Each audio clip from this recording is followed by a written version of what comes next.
నమస్కారం ఘంటారావానికి స్వాగతం. ముందుగా ప్రధానాంశాలు. తీరం వైపు దూసుకొస్తున్న మోంథా తీవ్ర తుఫాను మచిలీపట్నానికి 70 కిలోమీటర్ల దూరంలో కేంద్రీకృతం.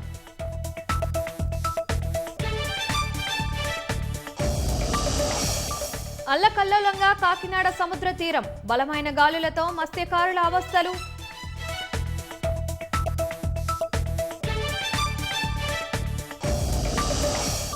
తుఫాను ప్రభావంతో రాష్ట్ర వ్యాప్తంగా విస్తారంగా వర్షాలు, నేల కురిగిన చెట్లు, నీట మునిగిన పంట పొలాలు.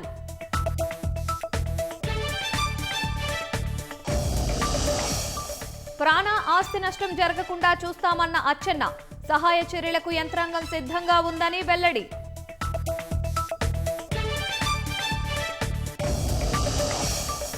మెహ్లీ మిస్త్రీకి టాటా ట్రస్టుల్లో చుక్కెదురు, జీవితకాల ట్రస్టీగా పునర్నియామకాన్ని వ్యతిరేకించిన ట్రస్టీలు.